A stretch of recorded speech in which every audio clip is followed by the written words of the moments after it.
How's it going, everybody? Welcome back to another episode of The Creators Process. As you know, my name is Jaden, and right next to me, I have model Maggie May. Thank you. I nearly got it. It's a tongue twister. Bit of a... It's a tongue twister. How are you today? I'm great. How are you? That's good, and I'm going well, thank you. That's good. First of all, I wanted to say a huge thank you for taking the time out of your day, out of your schedule to come over to where the Austin Rise B&B, where I'm staying, to come and, well, first of all, we're doing a shoot together very soon, and then also to, come onto the channel and talk about what you do. I love it. Thank you for having me. I'm very humbled. Oh, that's okay. So it was wonderful to wake up to a message from you. Oh, yeah? Asking, would you like to be interviewed and all of that. So wonderful. Thank you. I'm really flattered to hear that. Like, I'm glad that the series has impacted you to the point where you're like, oh my gosh, yes, I get to come on here. You know? So I'm very humbled. Thank you for your support for it. My pleasure. Thank you. Works both ways. Thank you very much. Oh, that's okay. And so I guess for people watching at home, what do you do when it comes to the creative arts? So give us an idea of what you do. So it's a bit of a mixed bag of everything actually. So I model. Hence the name Model Maggie May. But I incorporate my love of wigs in my modelling. So, and I think that's what probably makes me diverse and stand out amongst other models that are out there. So I suffer from alopecia. So I needed to incorporate my alopecia into my creativity of being an older model. I can admit that wears wigs. Yeah. And there's nothing wrong with that. No. And it's like, I guess for like, if you're okay with explaining this, could you explain like what alopecia is? So it's female patterned hair loss. So it's my diagnosis was androgenetic alopecia. So I've inherited from somebody in my family with a defective gene, to put it easier. So I was about 16 years old when I started to notice I was losing my hair at quite a rapid, significant rate. So you can sort of understand how that would affect a 16-year-old girl in high school. So it was coming out. I was misdiagnosed for a very long time. Yeah, so it was just deemed stress and it'll just grow back. And it wasn't until about my 20s that I went to go and see a very expensive but well-reputable dermatologist that diagnosed me with androgenetic alopecia. And it was pretty much too late. So I had to go on really expensive and uncomfortable medications in order to regain some of the hair that I'd lost, which isn't at its full. Unfortunately, it will never return because in stressful events I will shed excessive amounts of hair. And I was very embarrassed wigs weren't around then. And the wigs that were around when I was 16 to 25 were plastic, crappy, synthetic, awful looking wigs. So for a very, very long time I concealed and camouflaged it as best as I could, but society could be cruel. And alopecia wasn't a well-known, recognised diagnosis, and women just don't go bald. Yeah. You just don't see women with bald head, especially 20 years ago. So it took me a long time to accept that diagnosis. And it wasn't until I started modelling where I went, hang on a minute, I had a light bulb moment.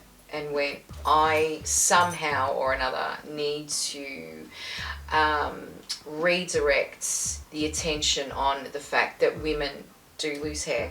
We can lose hair, whether it be cancer, illness, pregnancy, childbirth, life stressor events. And you feel like you lose yourself when you lose your hair. Because it's like that Samson and Delilah. The minute Samson cut his hair off, he lost his powers. If you took hair off a woman, she automatically feels like she's lost her femininity. And I did feel lost for a very, very long time. So I said, hang on a minute, I need to incorporate something. I need to get some awareness or something out where, yes, I'm bald. And yes, I have my moments where I do have hair, but there are moments where I am bald. And I need to incorporate this. So I needed to accept, first and foremost, that there's going to be moments where I will stress out and I'll lose my hair and have to take horrible tablets to get that hair back. And society need to understand what alopecia and female pattern hair loss is. Yeah. So, yeah, it was a very long, confusing, traumatizing journey of misunderstanding and harsh comments from people. Well, first of all, I want to say my huge condolences to that. Like, that's quite a powerful story right there, and I think it's also very inspiring and amazing that you're trying to spread awareness through what you do, through your modeling, through your social media, to say that, you know, at the end of the day, well, I guess in a way it's not okay, but it's like, it's okay that, you know, you're not the only one that's going through this as well, that there are other people that suffer this as well. Absolutely. It's really good that you're trying to spread awareness of that through your modeling, and I think that's bloody inspirational. Thank you. And it's more recurrent, so it's more common. I'm getting more and more people reaching out. I'm losing my hair. I've never lost my hair before. What do? I don't want to wear a wig. Hey, I didn't want to wear a wig either. Yeah. But now I love them.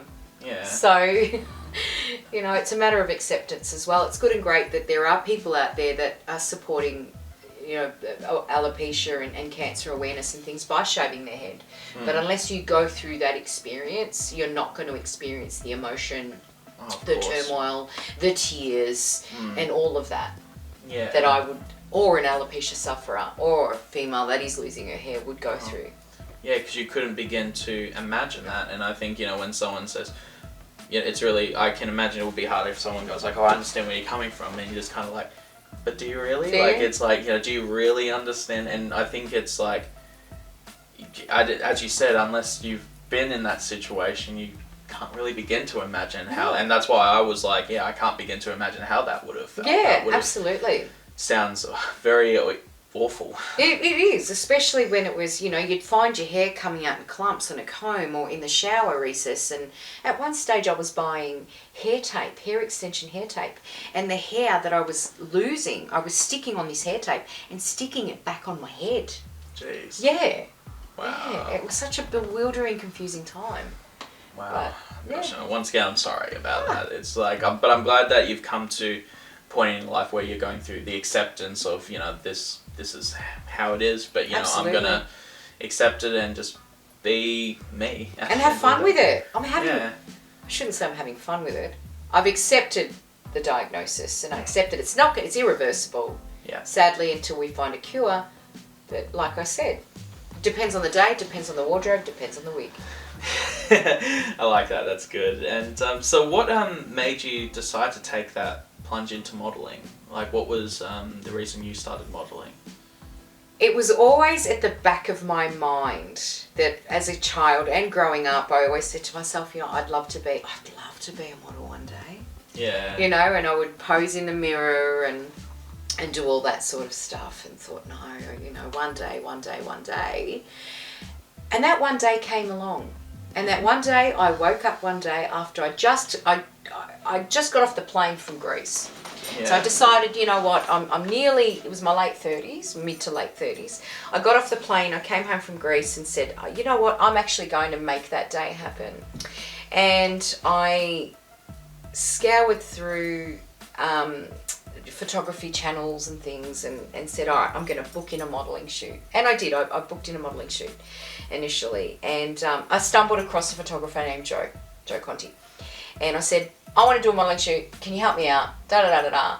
And this is what. And he's like, yeah, sure. Anyway, booked in the modelling shoot, got all glammed up, put my best wig on, did a shoot, and from then he went, Joe asked me, he said, do you want to model, don't you? I said, absolutely, I do.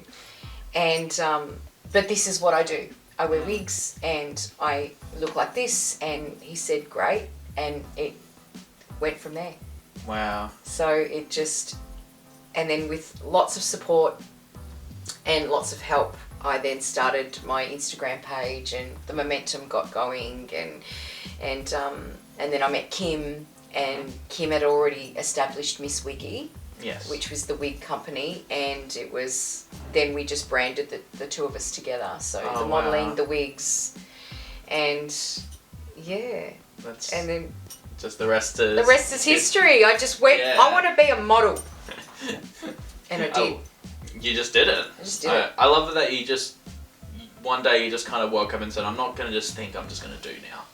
Like, I'm just Yeah. going to finally take that plunge and go, you know what, I want to become a model, I want to do this. And it seemed like with when you worked with Joe, as soon as you finished with him, he was like, it seemed like he saw the passion and the driven to actually do it. Yeah, and so that's why I was like, so is this actually what you want to do? Well, I can give you a hand. Let me see if I can help you. And I think that's amazing as well that you've collaborated, and now that you're collaborating with what, Miss Wiggy, is that? Yeah, the Miss company's Wiggy, name? yeah, absolutely. Miss Wiggy official. Awesome. And do you like, I guess like every shoot, do you like wear just her wigs to promote her business as well as through the photo shoots that you do? I use primarily, because we do a lot of real hair wigs, so and if you've got a full head of hair, a real head wig could be quite heavy. I do work with other companies as well, but optimally I tend to veer towards Miss Wiggy because we custom make our own wigs. Wow. We design, we cut, we colour, I sew. Some wigs I have sewn together, so...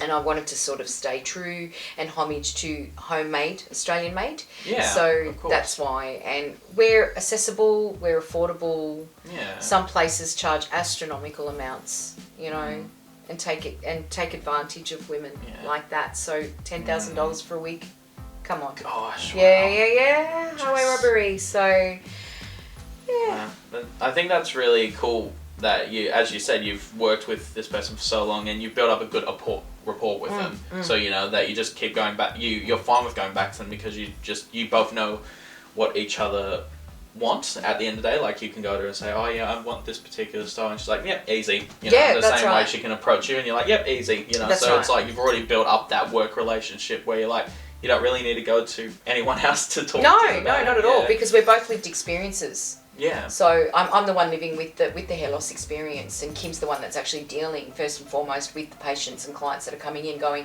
look, I've got no hair, help me out, I need this and that. So I thought, well, again, let's incorporate the two of us together, the wigs and everything, and it's gaining momentum. So that's the thing, and that's what's really important to me, and that's what's quite passionate. Wigs are my passion, modelling is my passion, so I combined the two, and Amazing. I'm having fun with it. I just, like I said, I woke up one day and said, I want to be a model. Yeah.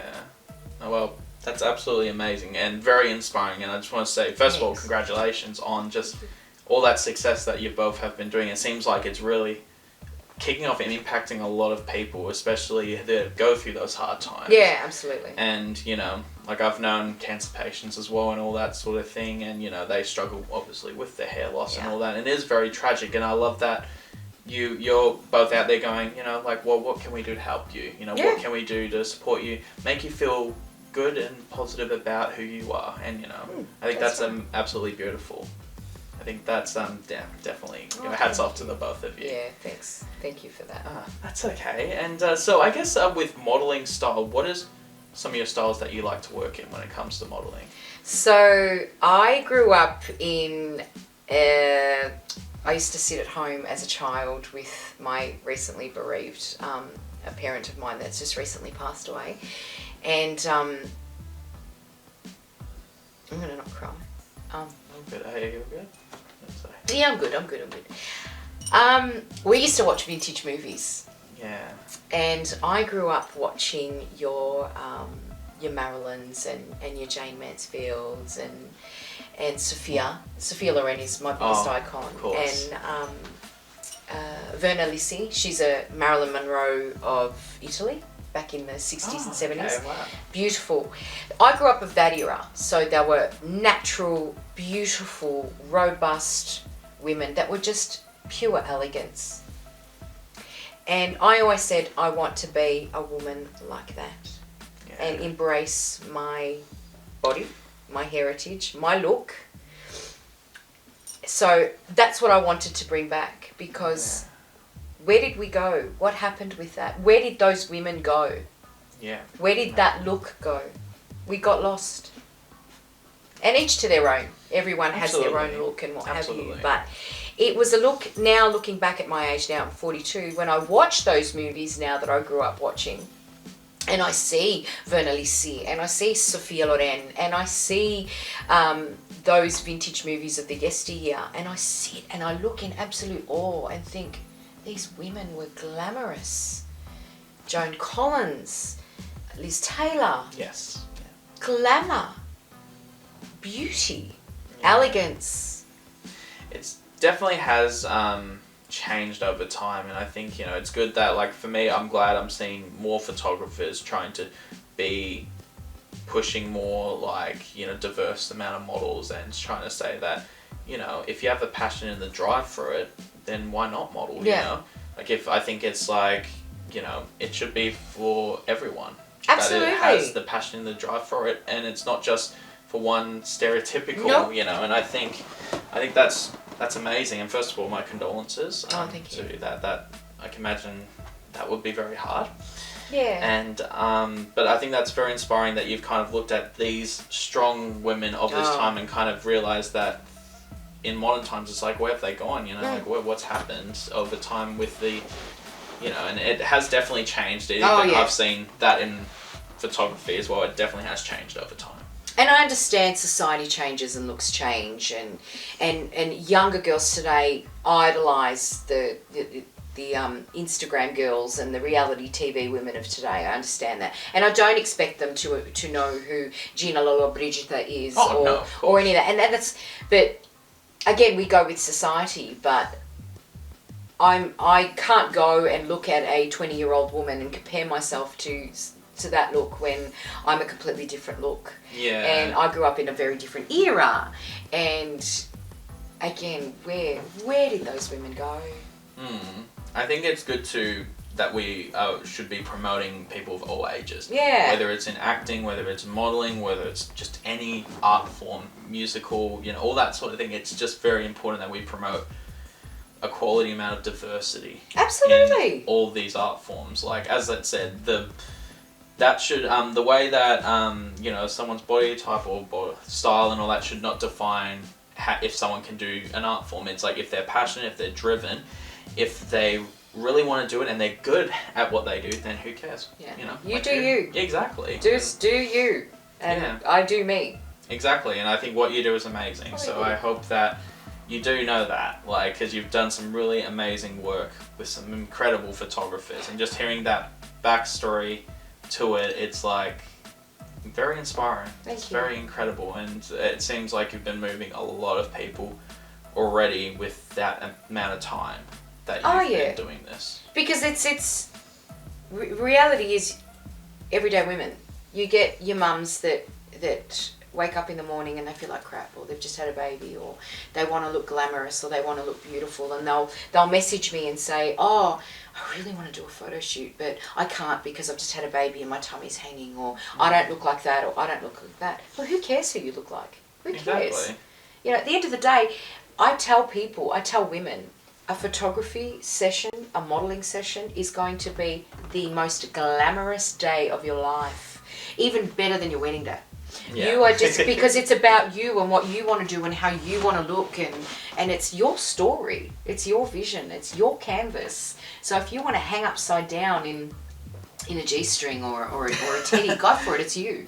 Yeah. You know, you don't, who cares if you've got, I've got cellulite, I've got a scar that goes from one side of my hip all the way down. I don't care. Just go and be you and enjoy yourself. And that's what I want. I want to stir and I want to awaken that everyday woman. Wow. That's amazing. And I was going to say, it's funny that you're saying this, because, like, as a final question I was going to ask what your advice would be, but you've pretty much answered that for me. Just do it. You've pretty much answered that question At the end of the day, it took me a long time to understand the mantra of the best relationship you're going to have is the one that you have with yourself. And I didn't realise that and the effectiveness of that until I hit my 30s. Yeah. Where when you get up in the morning, the first person that you're going to look at is you. So you're going to go to the mirror, and that reflection is you. Mm. You pay your bills. Yes. You get up in the morning. You drive to work. You do you. Yeah. So you're going to get up, you're going to put on your best makeup, your best outfit, your best shoes. And what happens when a woman does that? They feel glamorous. Just be your best self. Just get up, enjoy you, because you've got your whole life of being you. Yeah. Real talk right here. Yeah. Very real talk. I love that. And honestly, I could have not put that answer any better than that. Like, I don't think I could put that in a better way. I think that was absolutely beautiful. And I want to say, first of all, just thank you so much for being so open with me for this episode. It was very, very inspiring, and I will be continually supporting what you do and continually telling people about your work that you do, and like anything that I can do to help support your business, please let me know, because I really believe in what you're doing, and I think it's absolutely inspiring and beautiful that you're trying to change the way that people think with all these things. And so thank you so much for just coming down here, talking about it, and I really do appreciate it. So thank you very much. Oh, thank you. I was honoured and humbled, and again, because the days of getting discovered walking down the street, those days don't happen anymore. You've got to hustle. You've got to put yourself out there. If you want to gain momentum and you want people to see what you do, and you want to raise awareness and things, and that's what I think I'm doing, and I hope I'm doing the right thing, and I hope I'm doing it well. And it's, there's no age, there's no limit, there's no size. I'm not a number. I'm not a size 10. I'm not a plus size model. I hate the labels, so ignore the labels. Forget that, I've got stretch marks. Who gives a shit? You got stretch marks, big deal. We've all got them. I've got them too. It's called filtering. That's just forget what people are going to say about you. Because I've had a lot of criticism. When I've come into this, when my photos go on social media, and I've had more criticism than what I've had positive reinforcement. I've had more people go, what are you doing? What were you thinking? What's gone through your head? What's gone through my head is I'm powerful, and I want to do this. I want to look beautiful every day. Yeah. No, and I think I guess that goes to show there's a bit of a societal problem where it could be just people need to just have a rethink about going what the standard is, and that is there really a standard at the end of the day? It's like, should there be? It's like, no. But I just get up in the morning and I don't care about the standards, and I don't care what people think, because it's really none of my business. You can think what you want, but I go out there. It's me going out there and living out to the world. And I don't care what people think anymore. It's amazing. It's not illegal. It's not immoral. It's just, I'm not going to look like this forever. And I had a patient, because I'm a nurse, say to me, congratulated me, applauded me, and said, I wish I had have done that when I was your age. This is going to be you for a short period of time. You're going to get older. Enjoy it. Yeah. Enjoy you. And that's what I'm doing.